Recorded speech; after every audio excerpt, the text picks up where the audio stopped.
Michigan Farm Bureau members headed to Grand Rapids this week for the organization's 96th annual meeting. While the primary focus is setting policy on key state and national issues impacting agriculture, the event is also an opportunity to recognize outstanding volunteer efforts and programs and to hear from guest speakers and organizational leadership. The event kicked off on Tuesday during President's Lunch, where Farm Bureau members heard from Michigan Governor Rick Snyder as he paid tribute to organization's policy development process and opportunities for Michigan's agricultural industry.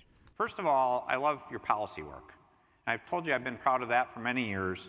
I've got the current book, and I am waiting for the next book. So I want to thank you for your good hard work, because this is something I do look at. Because one of the things about the public sector that people forget, quite often people try to make politics too complicated. I try to keep it really simple. So when you do a policy book like that, you wonder, does the governor really look at it? I do. The reason why is I work for you. The political world is too much about noise too often. People talking past one another, people talking at each other. My simple philosophy is you hired me to do a job, and that's to give you great service, great customer service. You're my customer. The 10 million people of our state and the organizations in our state. And life is that simple. And how do you do it efficiently, effectively, and with accountability? And to deliver those services. And it's worked well for a number of years. And one of the opportunities we have in particular is in the skilled trades, career tech education, really making that connection happen. And this applies to agriculture as much as any field. You know that. One of the things we don't do in the ag industry is market ourselves as well for how high tech it is and the technology and the skill sets needed to be successful in this field today. But we can do more to enhance the programs we have at our community colleges, our intermediate school districts, get young people to understand the opportunities, the great career opportunities that are out there, and make that connection happen. It's a huge opportunity. So when you hear me talk about career tech ed and the skilled trades, I've redefined the skilled trades. The skilled trades are no longer welder, plumber, electrician only. I mean, that's what comes to mind when you hear it.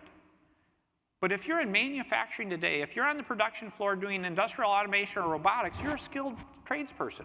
If you're in agriculture today, you're a skilled tradesperson. We should be proud of that. And we need to do more to encourage that connection to happen.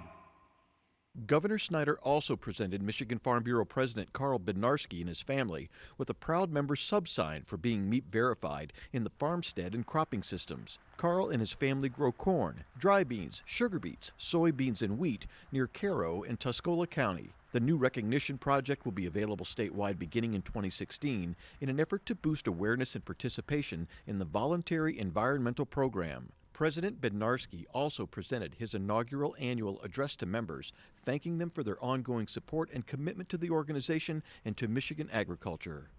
What else did you do this year?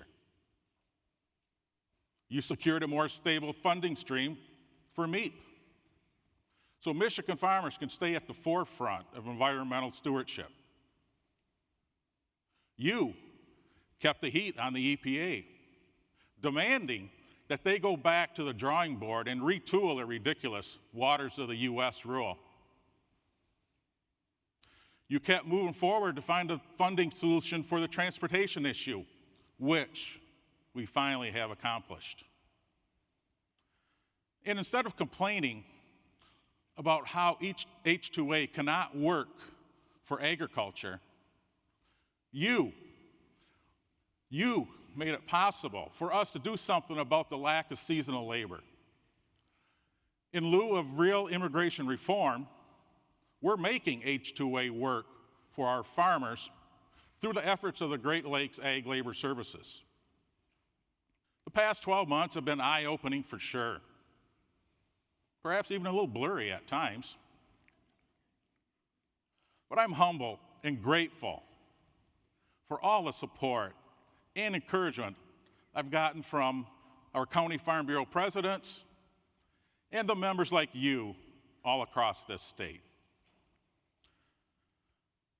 But most importantly, there's my family.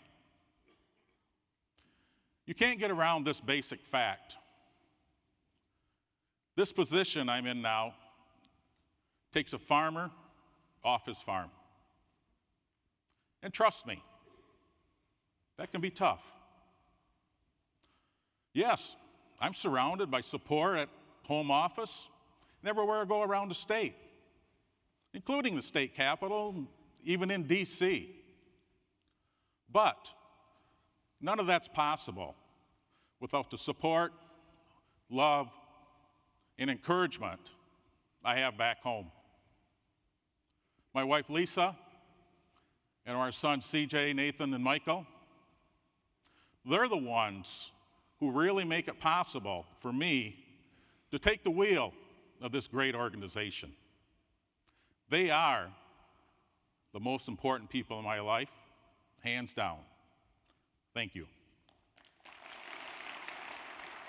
The Farm Bureau annual meeting concludes Thursday. Be sure to visit mishfb.com for complete coverage of the 3-day event.